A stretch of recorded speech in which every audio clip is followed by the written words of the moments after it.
Good afternoon.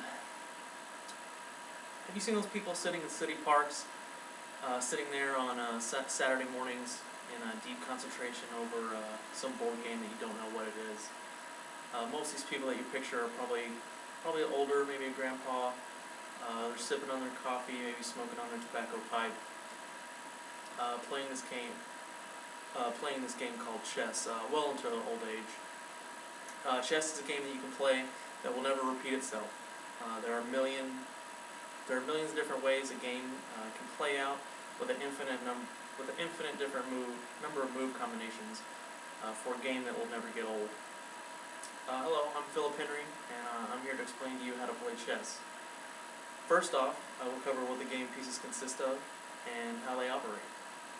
According to chess.com, the goal of the game is to checkmate the other person's king.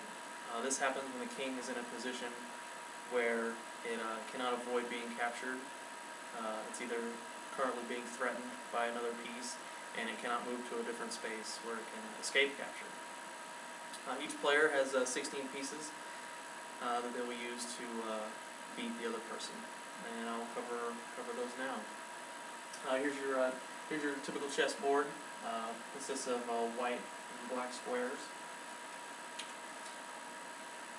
Here's all your pieces. Here, your first row is the pawns, and then in your corner you have your rook. Next to that you have your knight. Next to that you have your bishop, which you have two of each of those. And in the middle you have your king, and you have your queen.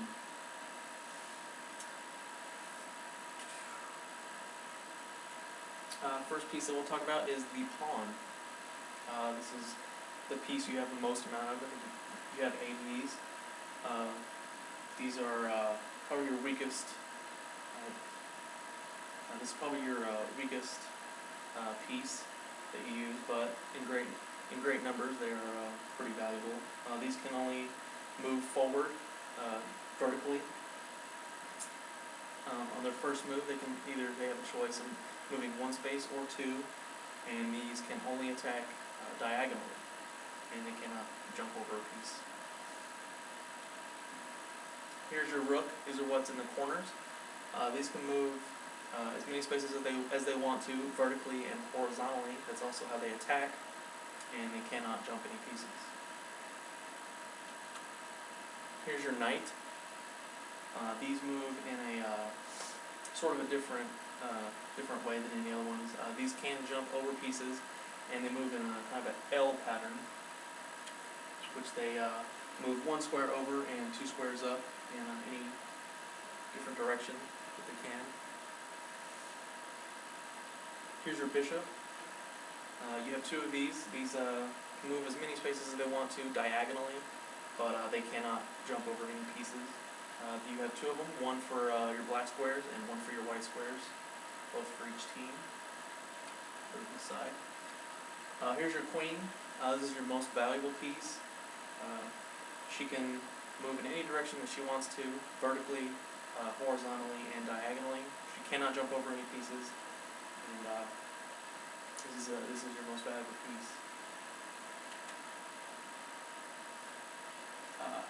Here's your king. This piece is what you want to protect at all costs, and this is the other piece that you want to kill to win the game from the other person. This is the most, probably next to the pawn, the most limited capable piece that we have. It can only move 1 square at a time in any direction, vertically, horizontally, or diagonally. Now that I've covered the pieces and how they operate, I will talk about the gameplay. White will start the game. They'll do their first move, and then black will go, and they will alternate and take turns throughout the game. There's 4 things that you need to know to be a successful chess player is protect your king at all costs, move him out of the middle and over to the corner somewhere and protect him with other pieces. He is more protected in the corner, out of line of sight of the other person's pieces. Don't give your pieces away. Don't just lose your pieces without consequently taking away one of their pieces. You need all your pieces to protect your king and mount some decent attacks. 3 is to control the center of the board. If you control the center of the board, you pretty much can control how the game will play. It will give you more options to move your pieces about, and it will limit your opponent's ability to acquire more squares. Number 4 is use all your pieces. Pieces don't do any good. They're on the first line, so you need to spread those out so you can have more avenues of approach to mount your attack against the other player. Now that I've covered the pieces and how they move and how the game plays, you too can show your wits and teach somebody else how to play chess.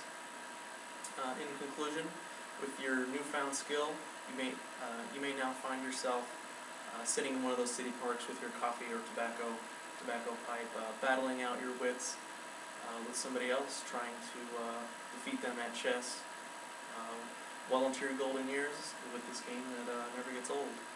Thank you.